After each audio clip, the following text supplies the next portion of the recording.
So, thank you so much, dear Nir. Thank you for the invitation and thank you for your kind words of the introduction.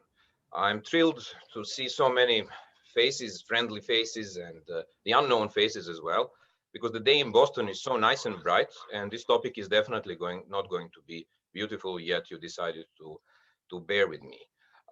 From my side, I will try to be as mindful as possible, and I will speak about 50 minutes on a specific topic, which is the word cleansing within a general practice of mass destruction. I will try to convince you today of something that you might already instinctively know, which is that the word cleansing is most probably one of the most, if not the most dangerous words in the human vocabulary. I know it's a bit of a tall order and it will take some convincing from my side, but I will do my best. Should you stop seeing me or hearing me at any moment, please let me know somehow so that we can prevail over all these technical difficulties. In general, what I intend to do is to situate cleansing within a wider framework of otherwise rich language of mass destruction, and then to try to demonstrate its omnipresence through a number of examples striving literally from the Middle Ages all until today. Then I will try to compare all these examples to see what can we learn from it in terms of structure of cleansing and function of cleansing within politics and within the society. Let's see how far I can go with that. So let me start by sharing with you some preliminaries about that very word.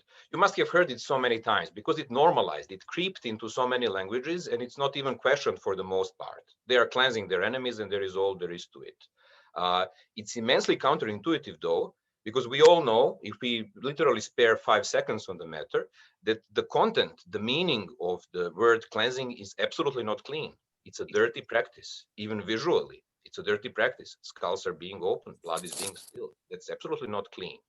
So we need to think how come this huge inversion had happened. And while we think about that, I propose to juxtapose cleansing to some other words which are typically used in such situations. If we try to see what is the difference between the word cleansing and, let's say, extermination or genocide, probably we would together come to a conclusion that genocide or extermination is definitely more definitive, whereas cleansing is showing some amount of flexibility. Cleansing indeed is much more polysemic than, let's say, annihilation or obliteration. It's also more perpetual than massacre or atrocity, because both massacre and atrocity are somehow signalizing or symbolizing a one-off type of the act of violence, whereas cleansing is suggesting something which is continuous in its action. And lastly, it's probably less ambivalent than some other words such as destruction or persecution, where it's kind of unclear to which degree something is being destructed or who is being persecuted. So somehow cleansing, I think, navigates in a very special way between all these otherwise comparable words. Cleansing is also more intimate in a sense. It has huge liminal potentials, of which I will share a couple of thoughts in the conclusion of this talk. It's rooted in tradition, and not only one tradition, but in so many different traditions we will scrutinize today. And for the most part, is positively connotated, and this connotation simply sticks with it, no matter that, again, it usually denotes anything but dirty actions. Lastly, it easily travels, it finds its way between different languages, cultures, and ideologies in an astonishing degree. Well, here I just sort of singled out a number of examples from languages that I am having certain knowledge of. You will see the word cleansing in different forms, from ancient Greek and Latin to French, English, German, Russian, and Serbian. And my friend Professor Ungor just subscribed me the Arabic and Turkish version, which I was not able to integrate here. But I assure you that in Semitic languages, as well as in the Indo-European languages, you will see the same. Cleansing and its semantic proxies, such as purification, pure, clean, and so on, are always to be found, as a rule, as some sort of linguistic weed in whichever criminal context or context of an enormous state or societal repression. The examples of this type of linguistic abuse, or use, better to say, are many. If you look at these historical examples that I'm going to be drawing my ideas from today, they go from crusades all the way to Myanmar of today, through the Balkans, New England, Stalinists, Robespierre, South after the Civil War, and so on and so forth. It's so immense and omnipresent that indeed it calls for an explanation. How come? Why is that the case? Uh, in order to put some structure into otherwise rather messy number of examples, I tried to divide them, and the order of division is according to the overall concept which is getting weaponized in that cleansing. By concept which is getting weaponized, I simply mean what do you cleanse in the name of, right? What is the ideological narrative which then uses cleansing or justifies cleansing as a technique? And if we try to line up all these examples according to these overarching principles, we will see that we can talk about religious and pseudo-religious cleansing, where creed is the dominant concept, but also dynastic interests, which is what makes it sometimes quite pseudo-religious. Then we can see it very present in colonial and anti-colonial type of a discourse, where certainly control over the land or creation of an empire is the defining concept which is getting weaponized. We can also see it in the discussions about revolution and counter-revolution and in revolutionary practices, where class is certainly the element which is getting weaponized, if not the whole of the society. Then there is social racial cleansing, in which race or health of a society is being used as a justification for cleansing. And certainly there is ethnopolitical cleansing, in which ethnicity or nation is the defining concept. So as you see, no shortage of examples. We have five main types, each manifesting into two different modes. Certainly this taxonomy is very provisional. I don't even like the word taxonomy, let alone taxonomies. I'm completely aware that many of these cleansings are actually overlapping in practice. And actually, I'm really, really curious to hear your ideas, if you could come up with a better or more rigorous or more justified taxonomy of this practice. Where to begin? I could begin at so many places. I could take you to Delos, the island of Delos in the Peloponnesian War, and read from Thucydides. I could take you to the Old Testament as well, perhaps. But I think it would be safer and sounder to start with the High Middle Ages in the interest of time. And I will spend some more time talking about religious cleansing, because I think it's important to set the base and the yardstick, because many of the elements which we are going to see in the First Crusade and the crusade against the Catars are simply going to be repeated in many other different forms in those other four types of cleansings that I delineated. Sadly, I will not have enough time to dedicate enough attention to all these examples, which I am really unhappy with. I never lose out of sight that those were some of the most traumatic events in human history, and I would really like to do them honor, but I hope that Nir will invite me again for each and every one of those crime bases.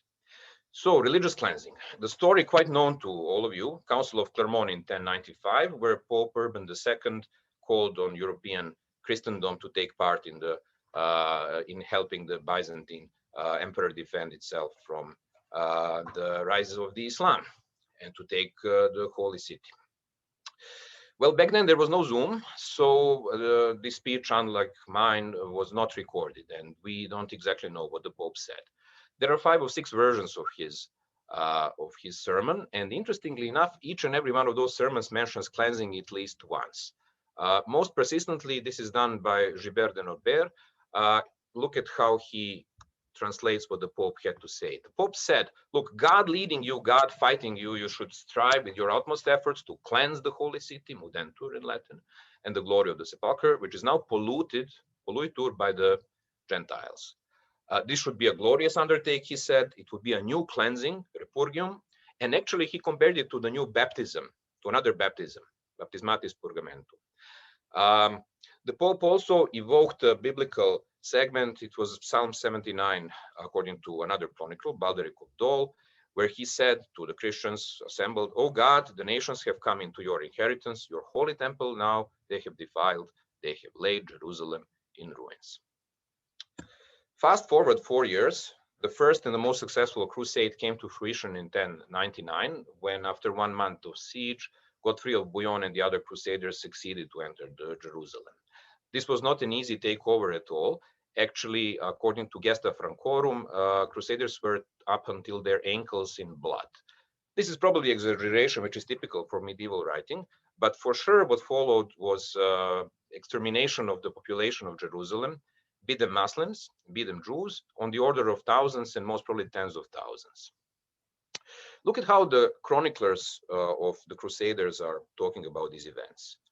Fouché of Chartres, for instance, says, "What more shall I tell? None of them was allowed to live. They did not spare the women and children." And then when he explains, he feels the need to explain why are Crusaders killing women and children. And he says, well, it was a contamination of pagan superstition. Christian temples, in his view, were contaminated simply by their presence there. Another, Orderic Vitalis, he says, they persuade them, the Crusaders were hunting down, basically, the population of Jerusalem and cut them down with such a hatred because they have polluted the temple of the Lord and the church of the Holy Sepulchre. This type of cleansing, I would like you to commit to your memory as a sort of an outer cleansing. Why outer? Well, because in this case, the population of Jerusalem is an absolute otherness anyhow. They don't belong to the Christendom, and they are being, it's not them who are being cleansed. It's the territory and its holy places which is being cleansed of them. Provisionally, I would call this cleansing by extirpation. Even etymologically, it makes sense. Probably we'll come to that at some point. So you extirpate what you don't like, people whom you don't like, from a given territory, in this case also from sacral objects, which you are then basically consuming within your political and religious project. The other type of cleansing, which I would call, again, provisionally inner cleansing, also comes from the Middle Ages, also comes from crusades. The crusade is a different one. It has no number as the others. It's a crusade against the Catars. Interestingly, the clean ones in Greek. This is what Catar means. Catars were a heretical religious institution or a sect in southern France. And between 1209 and 1229, there was quite a vicious crusade against them. And this crusade was also colored by a really colorful language. This is one of the quotes from the Middle Ages, which is attributed to the papal representative with the Crusaders, Arnaud Almaric. Apparently, he had said, after the fall of the city of Béziers, there were many prisoners. And then the Crusaders told him, well, look, I mean, many are Catars, but there are also Catholics there, so what should we do? And apparently he had said, well, just kill them all because the God will know his own. This was his logic. There is some doubt if he really had said it. But what is certainly not doubtful is that in his letter to the Pope, Innocent III, he was writing along the lines that Béziers was taken, our men spared no one, irrespective of rank, sex, or age, and put to the sword almost 20,000 people. After this great slaughter, the whole city was despoiled and burned. The Pope, Innocent III, was definitely not shocked upon receiving such a dispatch. All on the contrary, a couple of years later, after the Fourth Lateral Council in 1215, he threatened to all the other Christian princes of Europe, which are not so proactive in cleansing the Catars, that he will excommunicate them if they fail to purge their territory, terram suam purgare, of this heretical dirt. This type of cleansing, I would tend to call cleansing by amputation. It's an inner cleansing. You are not so much cleansing territory as much you are cleansing your perceived society from those aspects of that society which you deem dirty, rotten, and contagious. And you want to amputate them in order to somehow save the rest of the society. So it's inner as opposed to the outer one. We will see both of those examples of cleansings in many other historical situations. I will jump immediately to European sectarian violence of the 15th, 16th, and 17th century, basically Reformation in England, France, and the German territories. The interesting thing about this period is that cleansing, which was mostly worded in Latin, is breaking into European vernaculars in different forms. So in England, purge and cleansing appears. In France, nettoyage and épuration. Absolutely everybody in this room is quite in the know about the Night of the Saint Bartholomew's in 1572 in France. It's depicted in this painting of the contemporary author of the time. This was probably the key element of épuration of France, of its Huguenots or Calvinists. But it was one of the massacres in the long queue of vicious massacres. For instance, consider this order of Queen Mother of French King Charles IX. Her name was, of course, Catherine de' Medici. She is writing 10 years before the night of St. Bartholomew to the governor of Burgundy, and she says, do everything that you can to cleanse, nettoyer, the entire region of Burgundy of this vermin of preachers and ministers who have introduced this plague there. Just look at the language. There is so much to unpack here in the terms of deadly metaphors. We can talk about it a bit later, because I have to cross the channel and go to England for a short while. The other painting that you see here is the so-called Pride's Purge. Pride's Purge, as you know, was a historical event whereby soldiers of Oliver Cromwell kicked out all those unreliable deputies in the so-called Long Parliament, so members of the parliament who were not necessarily Cromwellians, creating therefore a rump parliament through an event called the Pride's Purge. And this rump parliament was exactly the one which put the King Charles I to trial and sentenced him to death, leading England into further area of political and religious instability. On the continent, actually, during the 30 Years' War, also cleansing is on many lips, this time in German form, mostly Reinigung, sometimes Säuberung. And how it looks in practice, again, you can see here from contemporary visualizations. I don't see much clean in this Reinigung. This story essentially ends with the Peace of Westphalia in 1648. However, I would like to test a hypothesis with you here. We all know that Peace of Westphalia created a political system with certain amount of tolerance, predominantly between Catholics and Protestants, of two blends of Lutherans and Calvinists. It seems to me that at the same time, continental Europe created this type of limited tolerance, but at the expense of its periphery, so that type of a warfare, which we tend to connect with such atrocious acts and with cleansing, shifted to the margins of this Westphalian system. I have a couple of examples for that. Cromwell's invasion to Ireland would be one such example. Another example would be prolonged warfare which a number of European Christian empires was leading against the Ottoman Empire. I think that in this type of a warfare, same rules did not apply as within the Westphalian system.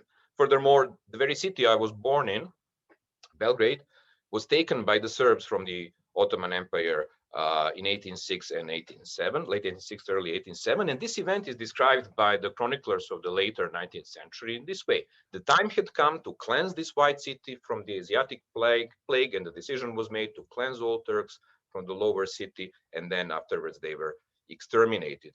You can see that somehow through centuries, the echo between Catherine and Medici and this description is not all that unlike.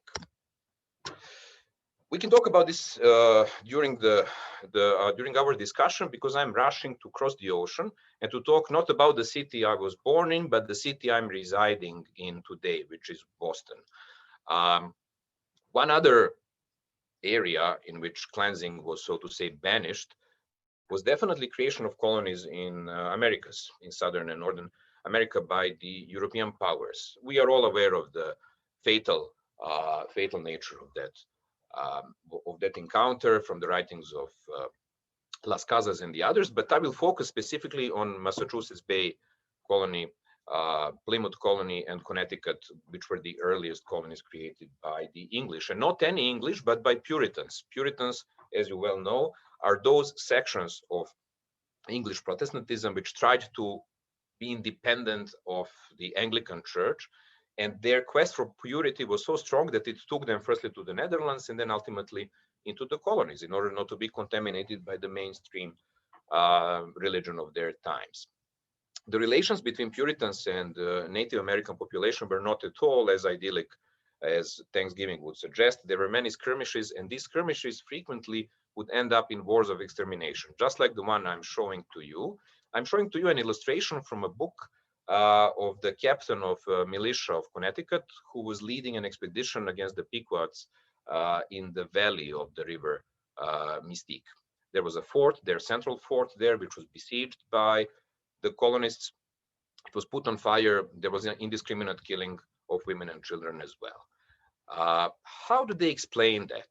The same person writes about it, and he says about this massacre, well, so he's cognizant that something bad is happening, so to put it. He says, should not Christians have more mercy and compassion?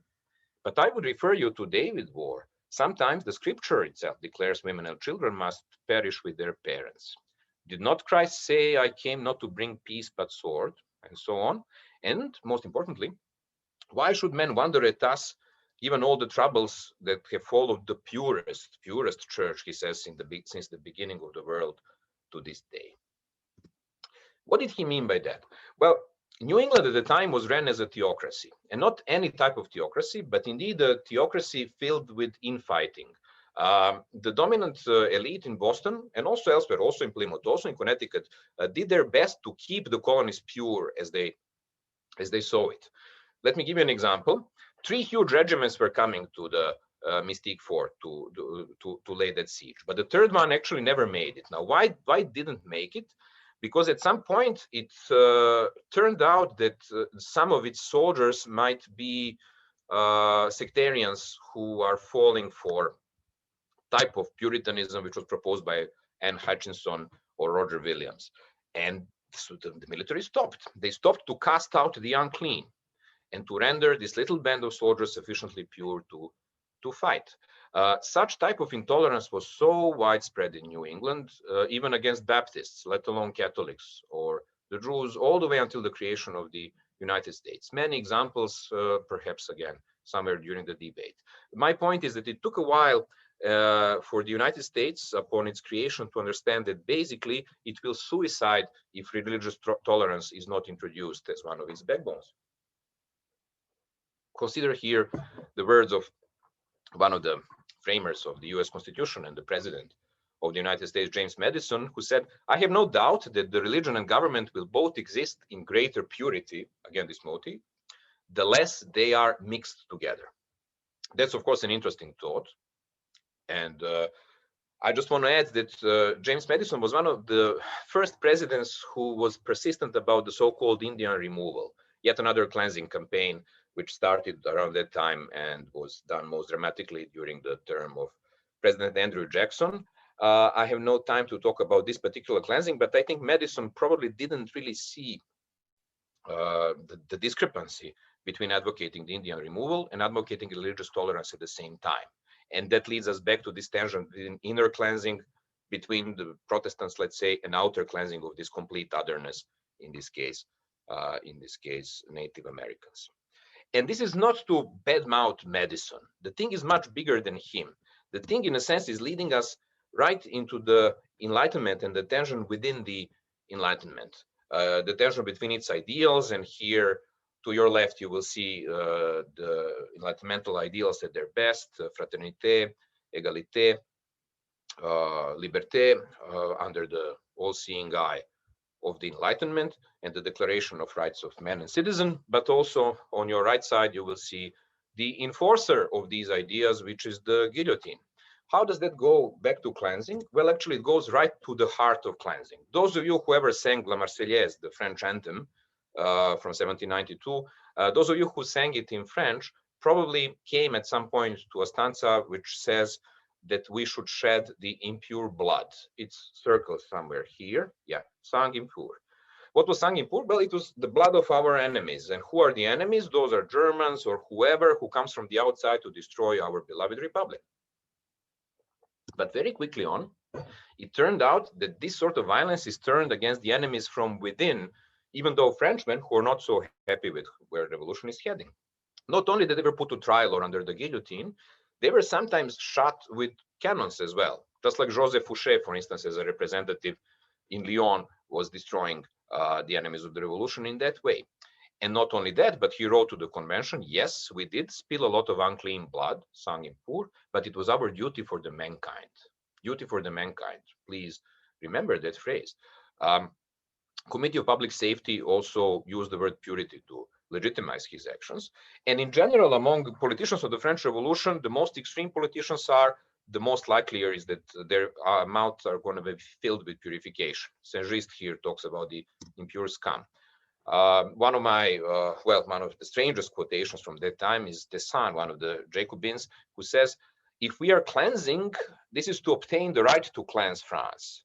Sinon purgeons, c'est pour avoir le droit de purger la France. Pardon my French. So we are cleansing for the sake of cleansing, actually.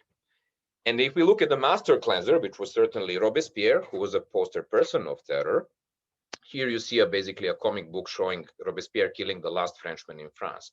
Well, even his political removal was defined as cleansing by his enemies. He was cleansed. The very speech he was supposed to read on the day he was cleansed was talking about the necessity to purify not only this convention, but also the whole government of France and so on.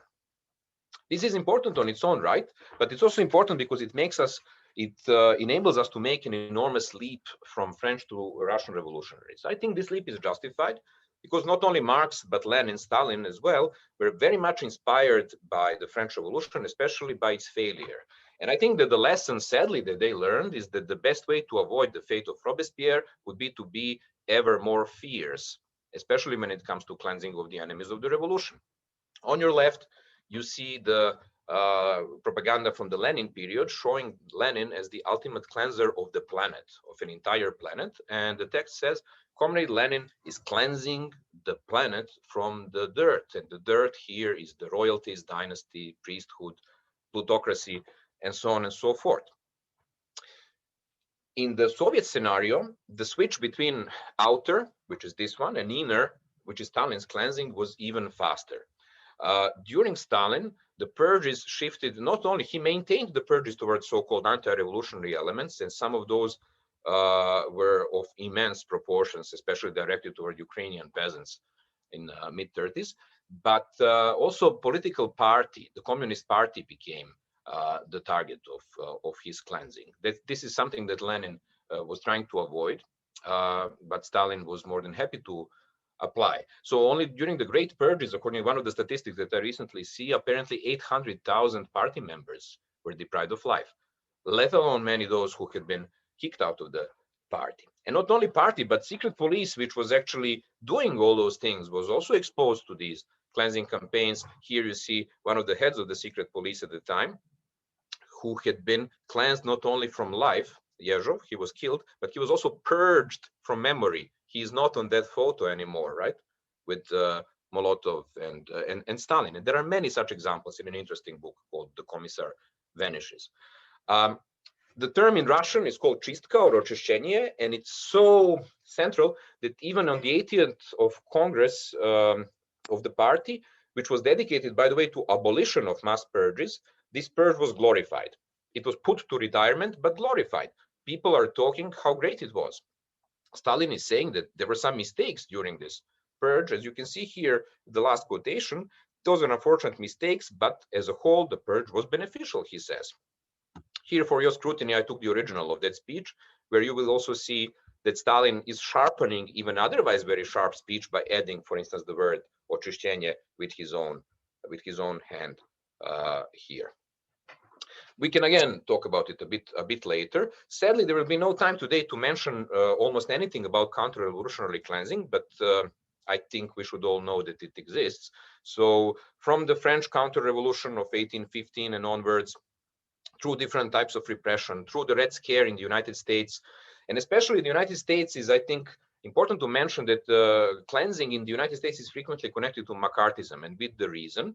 But sometimes I think McCarthy is a scapegoat for all the other measures to that end, because after the First World War and after the Second World War, there was a lot of cleansing experiments of revolutionary, unreliable elements, which we forget because we overfocus on McCarthy. For instance, here you can see Washington Post from 1948, I believe, 1947 actually, and it's applauding the forthcoming measures of Truman administration. And if you see here circled, what is this measure? The measure is supposed to cleanse the government of the disloyal elements.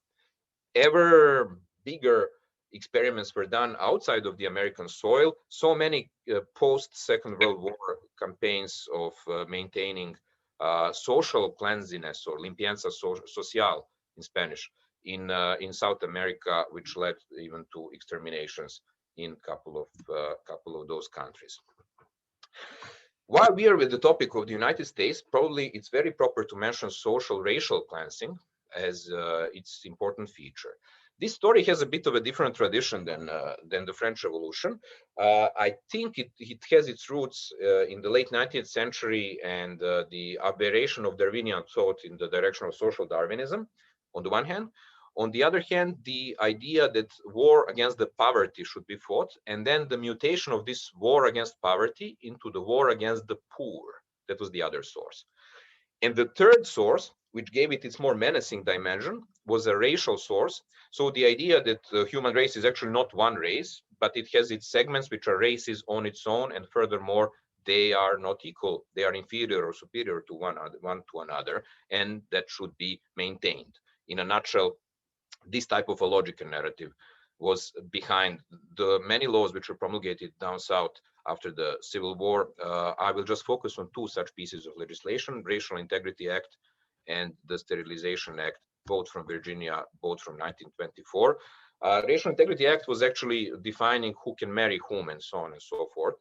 And of course, it comes as no surprise that it was supposed for whites to marry whites. And again, here in the circle, you will see that there is no euphemism here. Pure white race should be maintained, and so on and so forth. One drop of blood is polluting it again, and so on and so forth. That's not a surprise. The surprise is, though, that this type of legislation was in full swing until 1967. Some parts even until 1970 something. Let us pause and think about it for a moment. But while we think about it, America was, of course, not an island. At this point, the world was globalized enough so that people can learn from each other. Some learned great things, some not so great things. For instance, superintendent of one of the Virginian hospitals learned in 1933 that Sterilization Act is brought forward in Germany against under Hitler at this point, which is much more comprehensive than the one in Virginia. And he left this memorable quote: "Wow, the Germans are beating us at our own game." There's a book about it, a recent book called the Hitler's American Model, quite disturbing read. As it happened, this superintendent was absolutely correct, because not only German sterilization law was much more comprehensive, but the Third Reich probably had an unprecedented and quick campaign of racial persecution. Nuremberg laws in 1935 were all about cleansing of Germany from undesired traits. And furthermore, as you can see here, and this is from the preamble of the Nuremberg law, they were about protection of the German blood, explicitly. If you take Mein Kampf, you will also see that Hitler was paranoidly obsessed with this idea of corruption of the blood, or Rassenvermischung, the mixing of the races. This small passage actually is him lamenting over the US. He says, okay, it's clear that white Americans are in charge in the US, but this is not going to last. This will last so long as they don't fall victims or fall prey to corruption of their blood and of their race.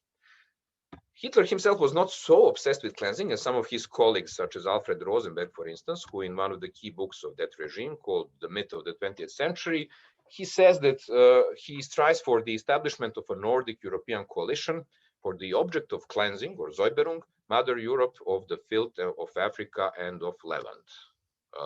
Definitely during the Nazi period, the language became much blunter. All over this emerging empire, you could find inscriptions like in this one in the city. This city is basically cleansed of the Jews, Judenrein. You see also Judenfrei here and there. About Holocaust, you know much more than me, so we can also talk about it after the talk. But what probably escaped your attention is that in the shadow of the Holocaust, many less ambitious but not less vicious projects came about. Many Hitler's allies, like for instance Romania in this case, if I can spotlight it, were experimenting with the idea of ethno-national or ethno-political cleansing. This is Mihai Antonescu, Vice Prime Minister of the Romanian government at the time. You can clearly see, well, who's the beloved person on his desk, right? So you see who is he inspired after. To my knowledge, he's actually the first person to have uttered the term ethnic cleansing, purificare ethnica, in Romania. The occasion was not coincidental. That was the moment when Romania joined Germany to attack Soviet Union. And for him, this was a wake-up call. He said, this is the moment, and probably never again such moment will appear, to create ethnic cleansing and national revision, he says. Well, from whom, you might wonder? Mostly from the Jews. So what he wanted to was to cleanse the atmosphere of the Judaic element, purificare atmospheri de elementa Judaici. I'm sorry, my Romanian is even more tortured than my French. If we cross the river Danube at the same time, we will find ourselves at the ruins of Yugoslavia, which was attacked by the Axis powers and dismembered in 1941.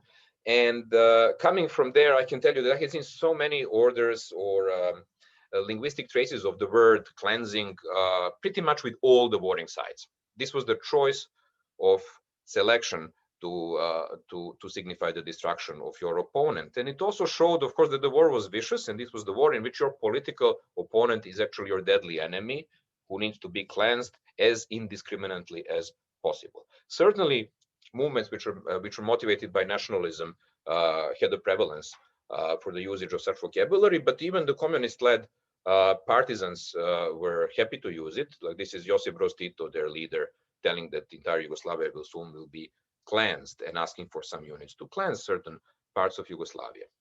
What I find downright disturbing in these examples is that when you juxtapose the discourse of politicians with discourse of academics, surprisingly, you find out that discourse of academics can be even more severe than that of politicians.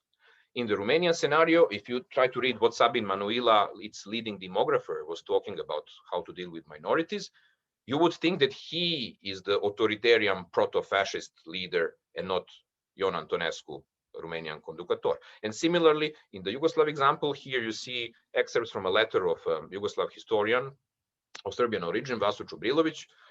By the way, one of the assassins to Franz Ferdinand in 1914, who is urgently writing to Tito to make sure, not to Tito, but to the communist government, that this is the last opportunity to make our country, to render our country ethnically pure. He uses the similar expression as Antonescu and many others before. What transpired, of course, is that German ethnic minority in Yugoslavia is no more today. Yugoslavia is also important for a number of reasons. You might ask yourselves, how come that I became so obsessed with the word cleansing? Well, I come from Yugoslavia, and sadly, soon enough, this country will be known only because of the fact that it disappeared in the process of ethnic cleansing. So I had been in much closer contact with the term than I would have liked. That historical situation from the early 1990s is important because probably the word ethnic cleansing, so not any cleansing, but ethnic cleansing, came to global fame or infamy, if you wish, in 1992. In English, it was called the most outrageous word of the year. In German, it was called the Unwort des Jahres, the non-word of the year. It clearly came from Serbo-Croat, but you can also see from this lecture that there are layers and layers and layers of meaning which were loaded onto this term. However, the world was shocked as if nobody ever heard about cleansing, right? And the word was indeed seen for what it was. It was seen that it peddled the language of the perpetrators. It was globally condemned with an amount of hypocrisy, I have to say, but rightfully condemned as a euphemism for extreme violence. It was easy to show why. If you zoom in from Yugoslavia to Bosnia, you will see its ethnic landscape changed from 92 to 1998 after the war, and now the last map is from the last census of 2013. And the untrained eye will actually not see much difference, neither in the map nor in the percentages below. But if I tell you that about 100,000 people died in order to make these maps look like this, and 2 million people were displaced as refugees or internally displaced persons, then one, I think, gets more graphic sense of what cleansing actually is and what are its costs in human lives once you go from like these strategical fantasies of the leaders down there on the ground. So basically, cleansing became a no-no word at a certain point. I think the end of the Second World War was a turning moment. It introduced a number of other languages, expressions such as genocide, crimes against humanity, and it was clear that cleansing is somewhere there. People wouldn't want to talk about cleansing.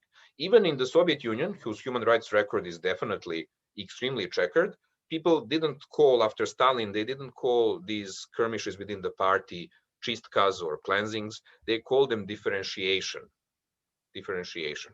It was a clear euphemism, right? It became a very dangerous word. President Carter actually almost lost election over it When he was campaigning for the presidency in '76, he used what he afterwards in his apology mentioned as an ill-chosen word. He was campaigning and he said recklessly that he has nothing against keeping ethnic purity of the suburban neighborhoods, that he sees no problem in that. And you can imagine that the media was all over him for trying to maintain the ethnic purity of this or that segment of America. He had to apologize quite abundantly. I mean, he was campaigning solely about that for a couple of days. He even relied on Martin Luther King's senior, father of killed Martin Luther King, to help him not to be misunderstood on that point. And he did become a president, but I think that the potency of this dangerous word was shown again. I have another example of the rise and the fall of the word cleansing. So take Myanmar. Myanmar actually had a couple of campaigns against Rohingyas, and the one from 1992 was unashamedly called Operation Clean and Beautiful Country. People who were conducting it by dispersing Rohingyas were actually chanting that, clean and beautiful, clean and beautiful. They saw no problem in that. Fast forward to 2017, not only that operations which are again perpetrated by the military against Rohingyas, nobody calls them cleansing. And furthermore, Prime Minister of Myanmar, former dissident and Nobel laureate, is defending the actions of the military by saying that I don't think there is ethnic cleansing going on. I think ethnic cleansing is too strong an expression to use for what's happening. Well, she's now in jail by the same military. She was trying to exonerate. Let's see what happens with that. But what we can see from there is that probably cleansing is somehow linguistically on its way out. What does it actually mean, and whether the practice is also on its way out, or whether it's simply being labeled differently? Actually, I would like to learn from you.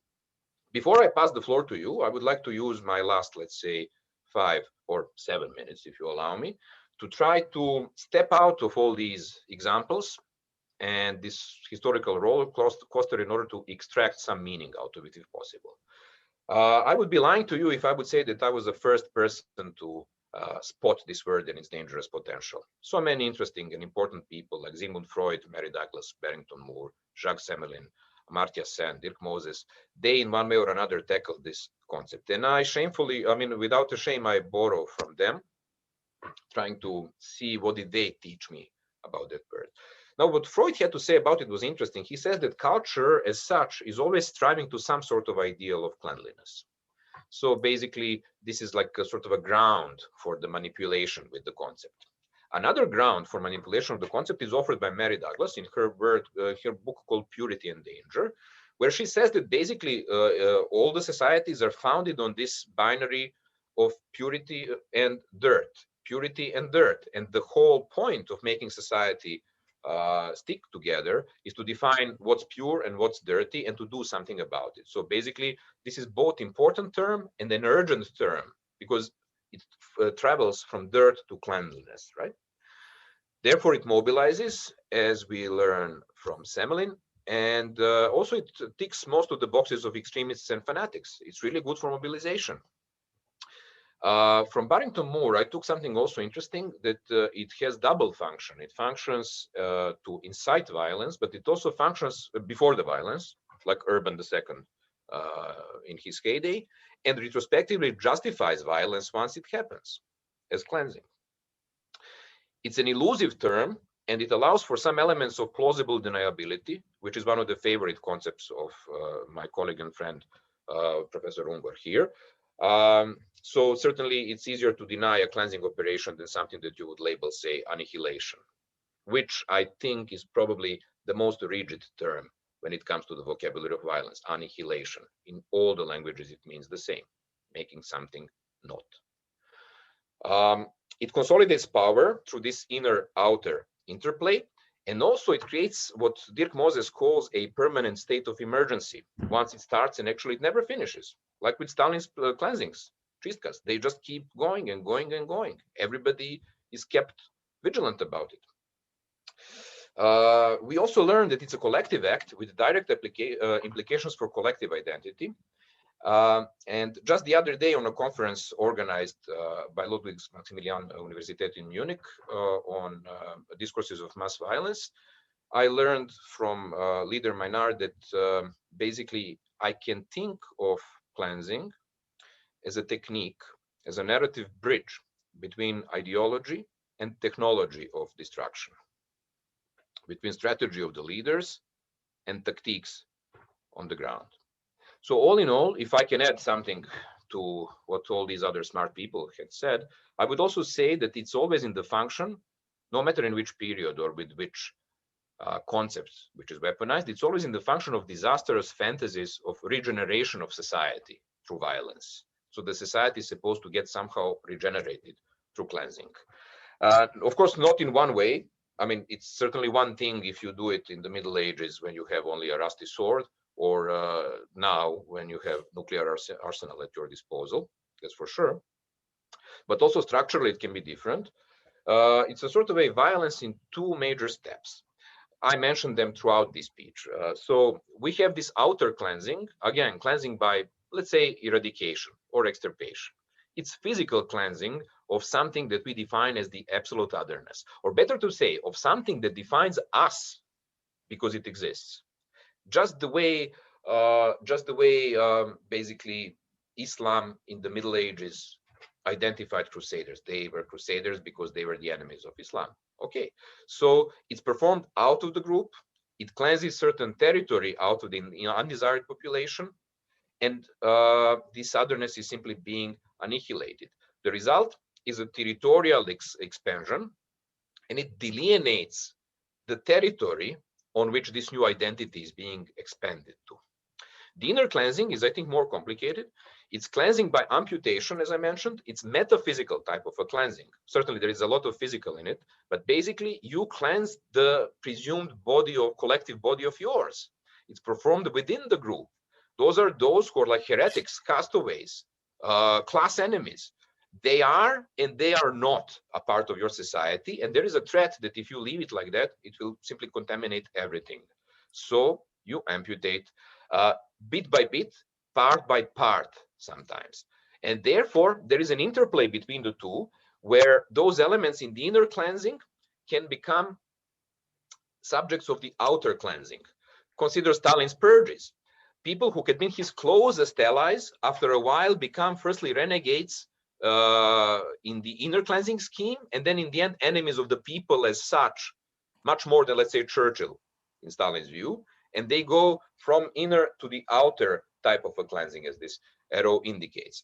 Nonetheless, inner cleansing always remains because important because it is promoting internal cohesion. How? Well, for the most part, by curbing identity. There was a lot of talk how identity is creating violence, and I completely agree that it does, but how actually, I think mostly through curbing identity. This type of pressure by a structure, by a group, by a state, by a religion, for the most part makes you tune down all the other undesired traits of your identity and prop up those which are considered to be favorable. And certainly it erodes sensibilities which we have as humans. Okay, a sentence about where I want to take this research further. Well, the best thing would be to compare as much as possible. There is quite a rich tradition of comparative history of the terms or conceptual history in Germany. It's very complicated to do it with several languages and traditions, but I would still like to try, hopefully with a number of colleagues, and whoever is interested to join me, please just shoot an email and I'd be happy to hear what you have to say. Because to me, the main research question is the following. We saw now that cleansing is omnipresent, fine. But there are still two options. It could as well be that there is this dark tradition which is traveling from language to language and period to period, and then just kind of collects or borrows. That's one option. Another option is simply that this is such a pervasive concept or a simple idea that in different periods, different people without any sort of touch or contact simply come up with the same solution, how to cleanse their enemies. Or in reality, probably it's both. And I would really like to see what's happening and whether there is some interplay. I would also like to do something to complicate my life even further. I would like to shed light on the counter narratives as well. I don't want this to be just a dreary history of terrible things that humans do to one another, because we know they do, right? It's not so new. Yep. What I would like to do is to try to see if alternatives can be found, because simply, I mean, there is Catherine de' Medici, but there is also Erasmus and Montaigne over there, and there is Stalin for sure, but in his shadow Bulgakov is writing, and there is Hitler, and Stauffenberg is lurking behind. Well, I would also leave you with a couple of short questions. After all this talk about cleansing, and I think about it for a decade, because I didn't find the word found me. So after 10 years or more of thinking, I'm still not sure if this word is a euphemism, misnomer, or a metaphor, or a technique. Any sort of input would do. And the last thing, what to do with it. It's easy to abolish it. There was even an initiative to abolish the word cleansing. If you are familiar with the literature, you will see that some of the authors are putting it under quotation marks. Some of the authors are not. There is an easiness about it. I wonder if one abolishes it without understanding what was it all about, how rich and deadly this legacy was. One then risks to push it through the door, and then it will return to the window with some other vivid and confusing term, like permanent security, for instance, which Dirk Moses recently proposed. So with these questions open-ended, I would just say that the ultimate goal is to raise awareness about the consequences of this deadly utterance, but also many other deadly utterances. And ultimately, I am inspired by Viktor Klemperer, a linguist who suffered a lot under the Third Reich, wrote a book about it, The Language of the Third Reich. And he said that some words are simply like poison.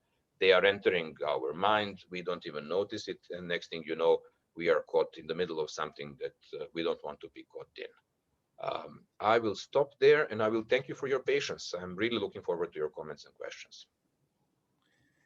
Thank you, Vlado. That was fascinating.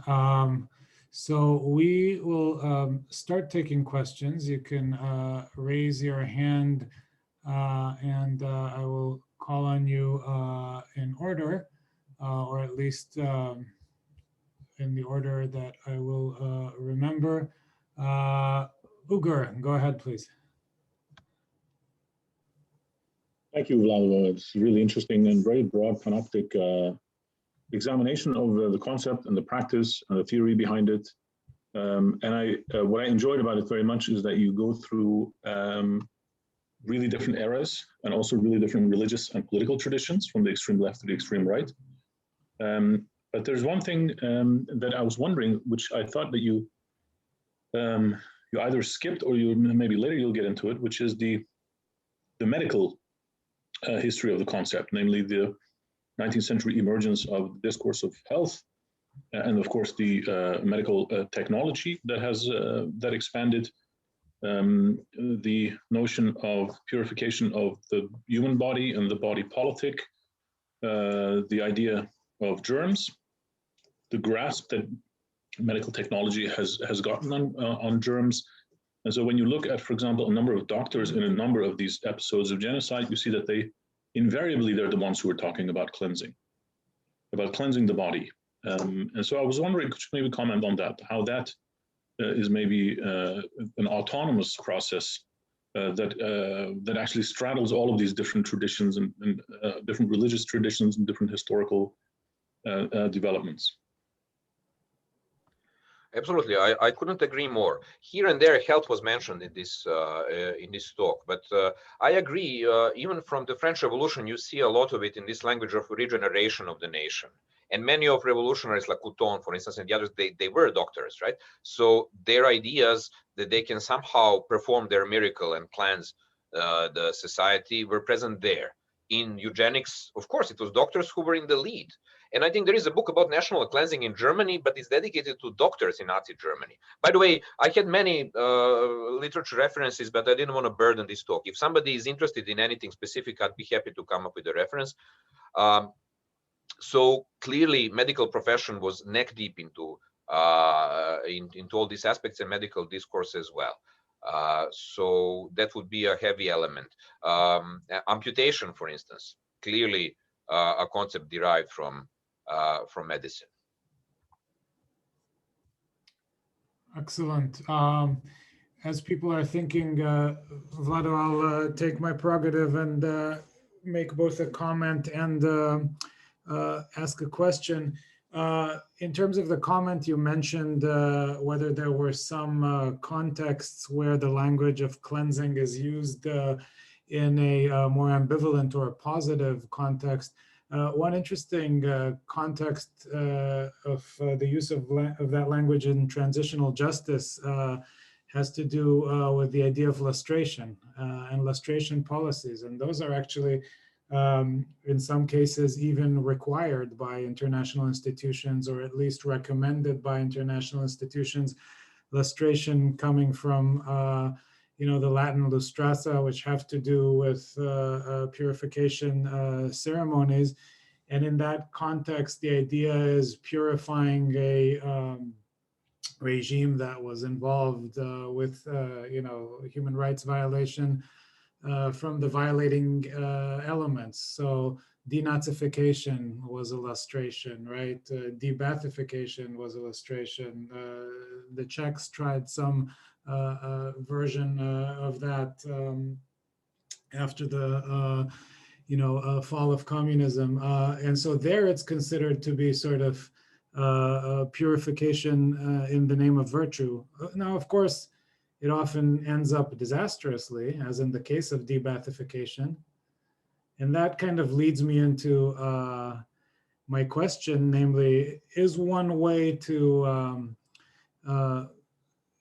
curb the influence of this to actually increase our understanding that politics is almost by definition incapable of being a pure business, to sort of internalize Machiavelli's main insight about the problem of dirty hands, that if you're going to go to politics and do the good, you're by definition going to become involved in messy affairs, and that purity belongs in other realms.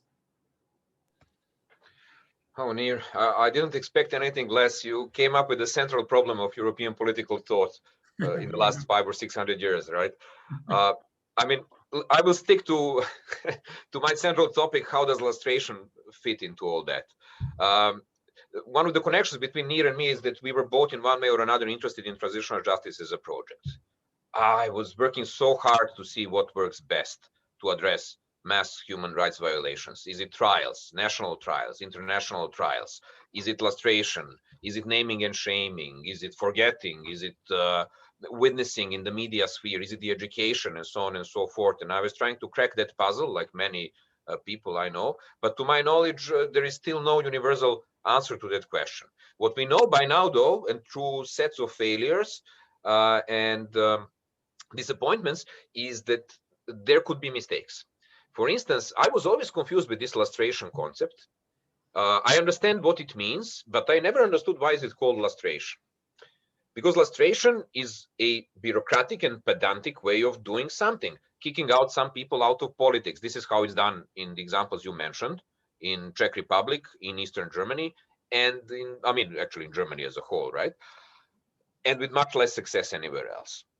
So there are two ways. You can call it for what it is: a law of forbidding people who are alleged to have been engaged in human rights violations, but are not criminally liable, not to partake in politics. I know it sounds clumsy and it's long, but it's actually understandable if you want to know. There is no reason to call it lustration because it's unclear. Lustration is something else, just as Nir discussed. This is a religious procedure. And of course, there is much of utopia in transitional justice. So no wonder we have religious cleansings inbuilt in this hope that some human rights might evolve. I understand that, but it's mystical. I wouldn't do it that way. It's mystical and it's dangerous. It's misleading because those are mostly people who should be put to jail. And we lustrate them because we know we can't put them to jail. So this is like a second best measure. And then as a consequence, they come around and they play victims and say, oh, I was lustrated, this was a political witch hunt. This is what every lustrated person would say. Instead of saying, like, look, buddy, you should have been in jail, man. It's just that we can't do it. You should be happy that you're lustrated. So this is the problem of the word lustration. The other problem is that the word lustration demonizes an individual. Let's say Secret Service member, let's say a politician who was an informant, let's say, I don't know, head of the prison, right? And somehow says, okay, this was not a structural problem. DDR was not a structural problem. It's all those evil people whom we just lustrated, and now we are happy that we lustrated them, and now everything is going to be great. I'm afraid this is also a fantasy, less murderous fantasy than fantasies I mentioned before, because this is what cleansing is. Ultimately, a fantasy. You just get rid of the Jews, everything's going to be fine. You just get rid of the Trotskyists, and everything is going to be fine. Just get rid of the Qatars, and everything is going to be fine. This is the fantasy which is built in. And I'm afraid that lustration is building another type of fantasy. Somehow, don't let these old communist geezers go back in the Czech politics and everything will be fine. Well, it's not going to be fine. So this is why I think there is an enormous problem. Whenever I see cleansing, honestly, a part of like hair conditioner or whatever, I see a problem. I see a problem even, I mean, you can imagine that, I mean, I was certainly not unhappy when the last president didn't win the elections. But when I heard phraseology about now, okay, now is the time to cleanse Trumpism, I got a bit concerned. And I know it's a thorny topic, so let me tell you why. I was thinking, why would you say cleanse Trumpism? It's easy to identify what Trumpism actually was in the White House. There are people who abused power. Now, you don't do it by smearing them or cleansing them. You do it by investigating what they did. And then we find out what they did.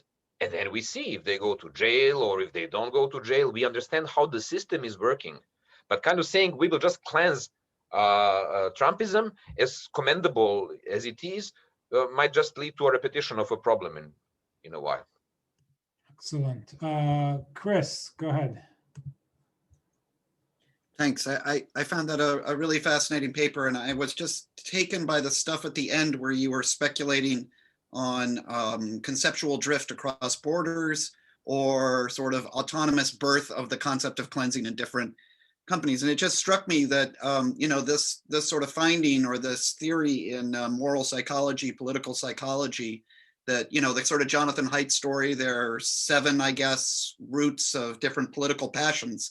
And one of them that's strongly associated, at least in their research with conservatism, is purification. The purity and impurity is one of the major axes of value that is sort of loaded up on one side of the political spectrum. But whether or not the politics, however that plays out, right, if they're right that that's like a sort of fundamental feature of human moral psychology, then it's going to be no accident that you're going to get the endless rediscovery of the language of cleansing, if in fact one of the main axes of moral value is purity, impurity. So I'm just curious about how that might play into some of the concepts, the more theoretical concepts you were dealing with right at the end, which I found really fascinating.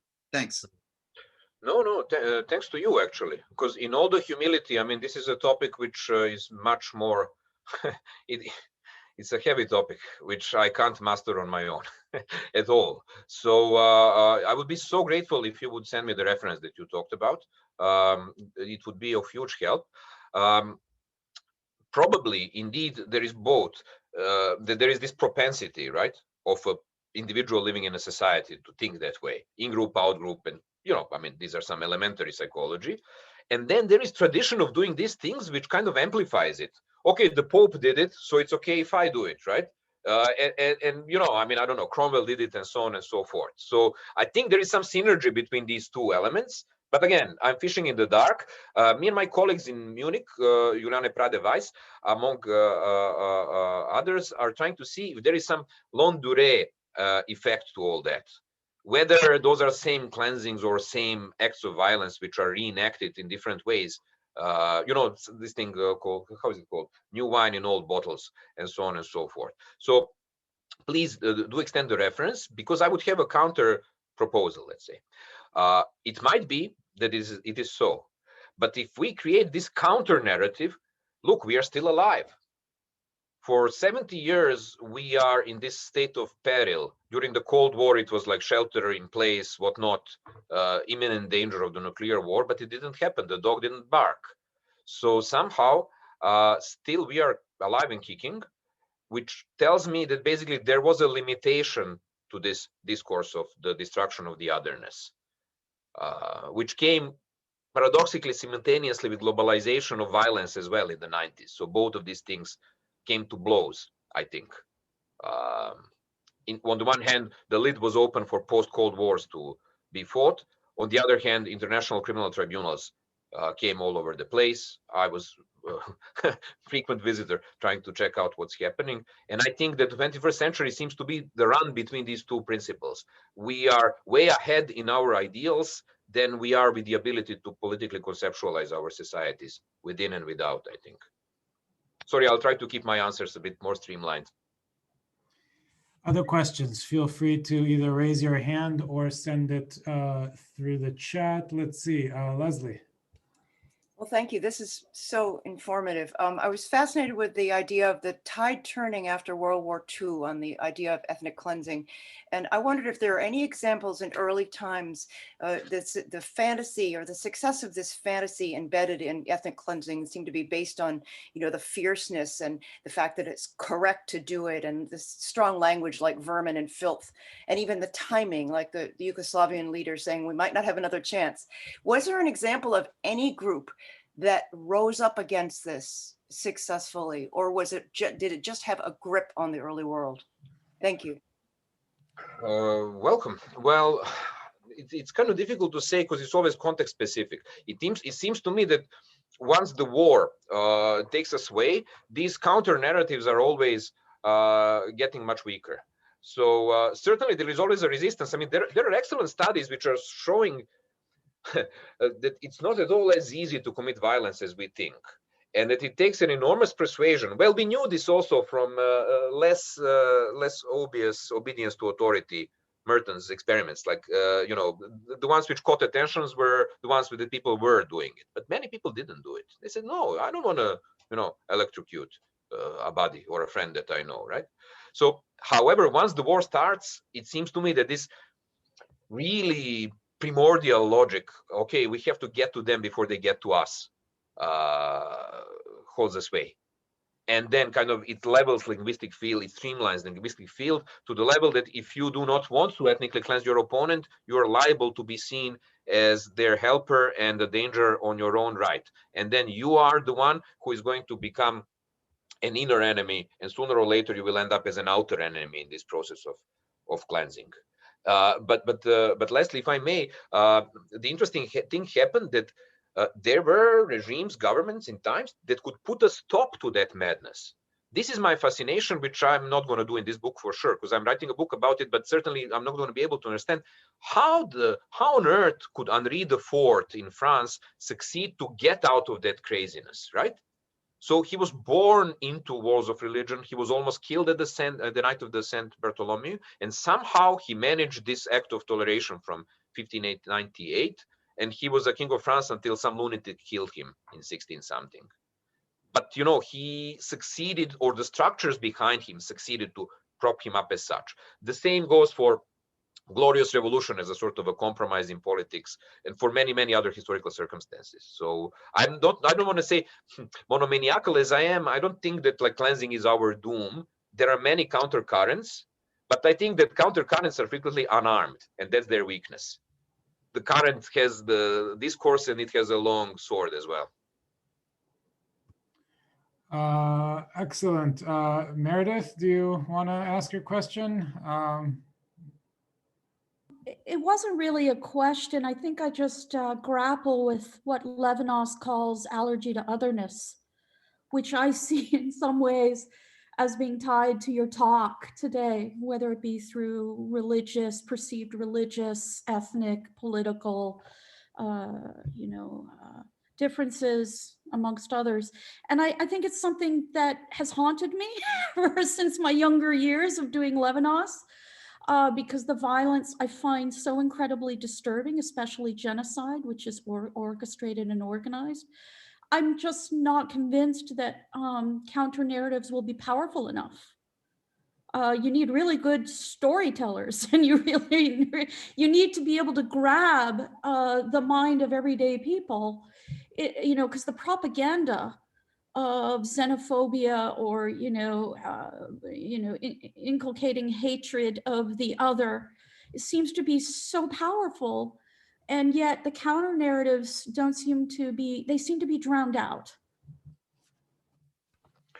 Well, thank you so much. I mean, I am crazily interested about the terms, and I really think that our linguistic apparatus is also delineating our limits of imaginable, right? But I'm not as blindsided about narratives to think that they will prevail on their own right. If there are no, if you don't have the military or something else to back up your pacifistic projects, I'm not sure that they will just remain, a fine footnote in history. But again, I want to underscore an important fact that we are all still alive, at least here. That says something. Especially look at the US. So I'm sitting in Boston, and nobody knows here, apart of the real, these people who are interested in the local heritage, right? Or Bostonians of old, that there was a Catholic monastery in Somerville, which is a city bordering Boston. But in 1830s, it was part of Boston. Fine. That was a Catholic monastery, one of the first built, because in the 17th and 18th century, Jesuits, for instance, were not allowed under pain of death to enter Massachusetts. You come, you die, and that was it. And then after a while, some sort of, half toleration was created.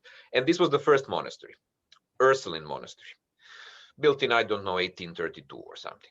2 years afterwards, check it out. I wrote a small article on Atlas Obscura, my my venting platform. It was burned down because the rumor came about, and cleansing is also very much connected to rumors, if I may, that the nuns are converting Protestant girls instead of teaching them in that monastery. So the good people of Somerville assembled and torched the thing down, burned it to the ground, 1835. It's really recent past, right? It says books about the level of religious tolerance in Boston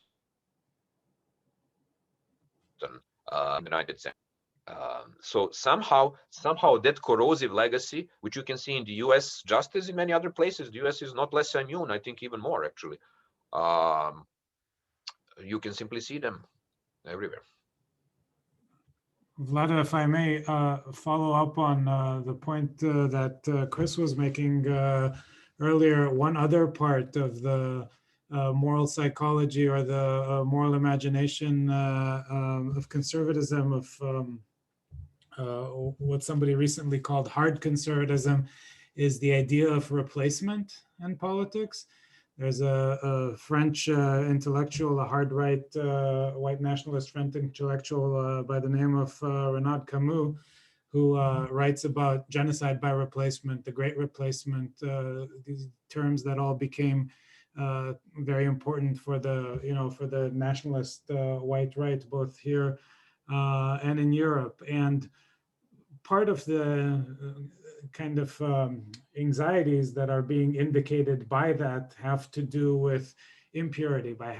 It begins with an imagined assumption that there is a pure, coherent, stable cultural essence and identity that becomes tainted by migration and becomes diluted by migration. And then basically the argument is that if you allow unchecked migration, then you gradually, the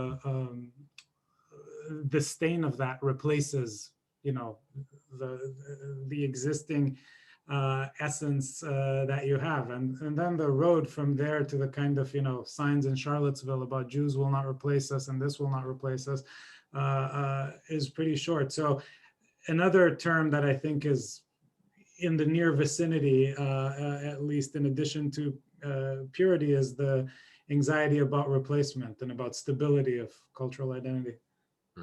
Absolutely. And two really short reflections. So cleansing can't happen out of the blue. Mass extermination, even less so, right?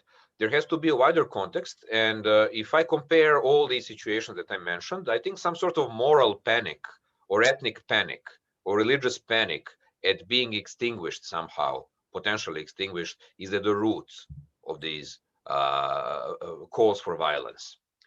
You have it invariably, this moral panic. And probably one of the reasons behind the rise of Trumpism is the US demographics, which is changing in the way many people don't find agreeable, and they feel threatened. They feel outnumbered in the future. That's regrettable and deplorable, but it's not so unusual. My own country fell apart because too many minorities felt that they are going to become minorities. Majority, everybody wanted to be a majority, and nobody wanted to be a minority in other majorities. And when that came to blows, it was weaponized. The demography was weaponized. So much about this aspect of moral dynamics on the issue.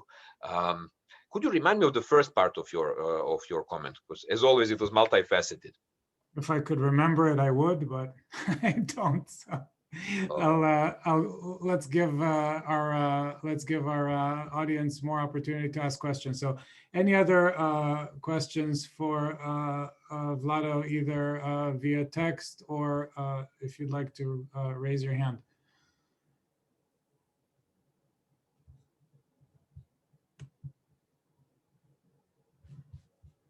Let's see. Sinan, please. Hi, Vlado. This is a very interesting talk. I was wondering how you got interested in sort of the concept of cleansing. Like where in your life did you become inspired to sort of write about this stuff and study the subject of cleansing? You see, this is probably one of those questions where we end up in a bar until very late at night. So I will just streamline I will resist the temptation. Again, my country fell apart exactly in the set of different cleansing operations. It was also stigmatized as an anachronistic thingy where people are cleansing each other like some crazy, prehistoric barbarians, whereas the civilized Europe and the West is heading some other way, because it was happening in the early 90s. And indeed, back in the days, this is how we felt. European Union came about, Yugoslavia collapsed, the world was globalizing, the USSR abandoned its ideology, and Yugoslavia and a couple of other countries are rushing into the past, basically evoking the 19th century tropes and so on. So that scarred my life tremendously. And so many people I know suffered a lot. So this was one major thing. And I mean, I'm not happy at all to say it, but back then we were all wrong, because this was 1992. Fast forward in the world around us, and what we see actually that Yugoslavia, Rwanda, places like that were actually the trailblazers of the new world disorder, which occurs around us.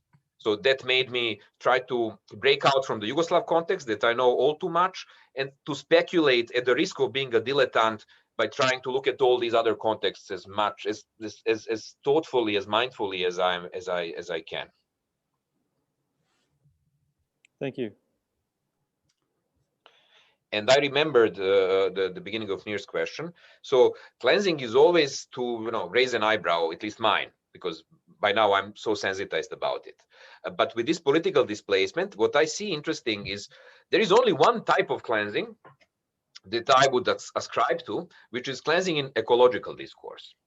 This is something that I didn't explore because it's way too remote from my interests. But it seems to me that if we don't do something about that aspect of our reality, all these other issues will be completely futile. It's my fear that once I go into ecological discourse, I might find out that cleansing is also very much distorted and misused. But off the top of my head, I think that we could all need some good old-fashioned cleansing of our environment from pollutants within ecological realm.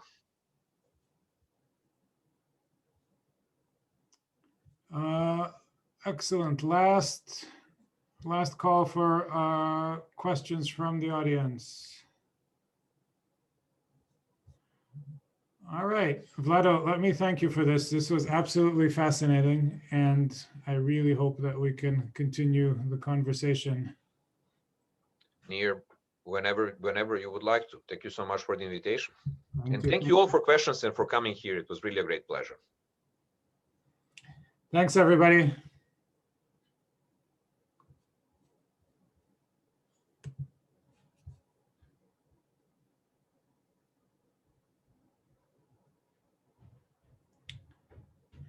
You're getting the best comments ever.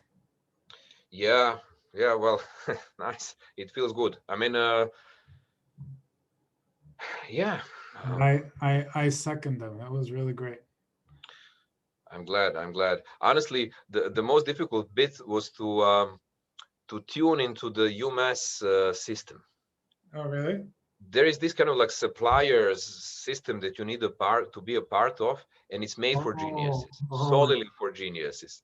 Oh my God! You mean the paperwork? Yeah. But it's based on some software which is outsourced to somebody as a system, and it even boasts as the best system of supplying things. Yeah. So the way you supply pins, you also supply me. But since I'm not a pin, I don't completely understand. It was crazy. It was really. Oh my God! Yeah, I think it's. Can I introduce you to Dominic if he's still there? Dominic. Hi, Dominic. Maybe. Hello. Can you hear us, my friend? So Dominic is another colleague of mine. We work on this project with Munich on long durée effects of this mass cleansing, mass destruction jargon and discourse. Sorry, I was out of the room for a second. Now I'm back. Excellent.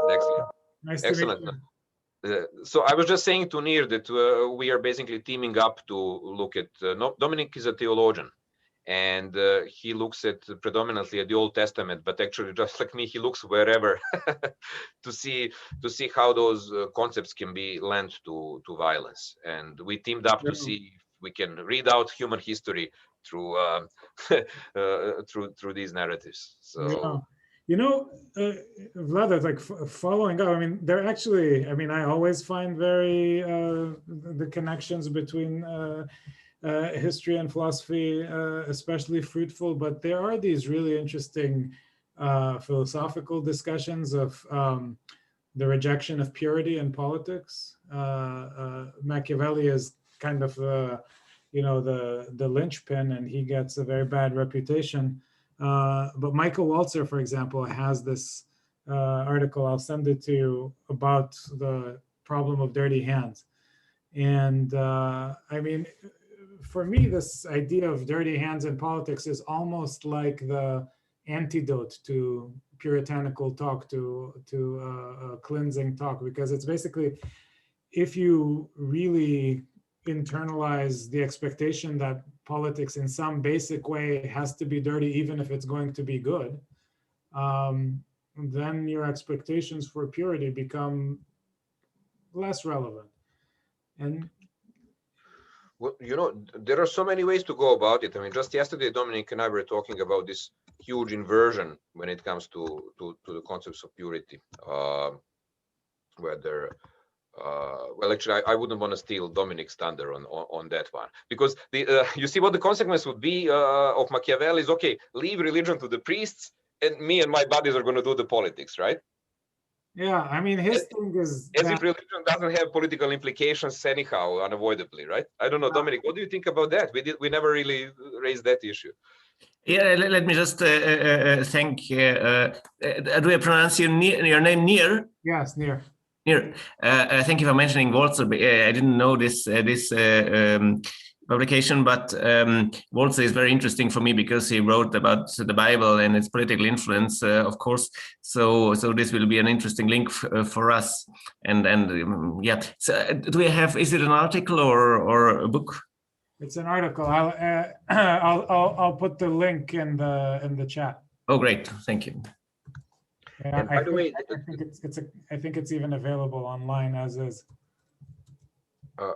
There is another reason why I mentioned Nir to Dominic and to Juliane as well, because he is doing a lot of work on the Middle East, among other reasons, because he is from the Middle East, but also on the issue of truth. As understood across cultures, and especially within Islamic context, and why it does or does not work vis-a-vis our expectations of how conflicts in the Middle East should come to an end. So mighty interesting stuff, brings in specific perspective to transitional justice, which is I think much more authentic than and actually truths both in the Islamic tradition and in the Old Testament, as I was working on it, is the idea is trying to distinguish the idea of purification from the idea of separation. That basically some things you'll never be able to purify, and so you just sort of separate them off, and they continue to kind of contaminate each other from a distance, and that's the best you can do. But, you know, I mean, Machiavelli's insight, which, well, I mean, I think both of you would find that Walzer article very fascinating because it's both historical and philosophical. But Machiavelli's basic insight is that there's no way of doing good that's outside of politics. And as a result, there's no way of doing good without becoming dirty. You know, so the sort of classical example is, you know, Obama and or a classical example is Obama in 2008 promises that he would recognize the Armenian genocide.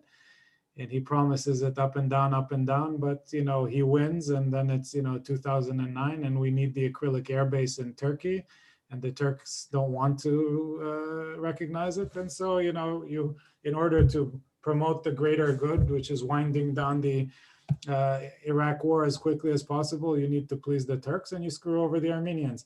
And there's no way to have a pure politics in which you keep your promises and wind down the war. And there's so essentially, since you can't, you know, since we academics can't do political good, we can afford to be pure.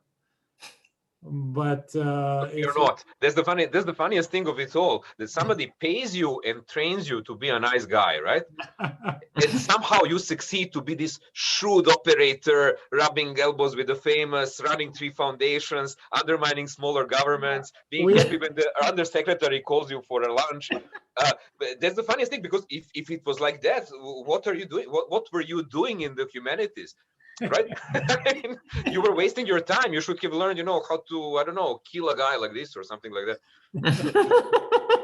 There you go. Listen, gentlemen, I just have to go to a doctor's appointment on video too, sadly. Okay. It's very good. Thank you so much, Vlado, for introducing us. So it's great to know you're around here, and I hope to see you soon. Thank you. I'd love to keep talking and maybe find ways that we can work on this together. Some other time, sure. And Vlado, that was absolutely brilliant. So thank you. I'm so happy that you invited me, and I also think it went well. It's just the beginning, really. Before I leave mid-April, and it would be so nice to see each other in person. Yeah, let's do that. Let's take a walk. It's getting nicer. Okay. Point taken. Okay. Bye. Good evening. Bye-bye. Thank you, Vlado. Bye, friends.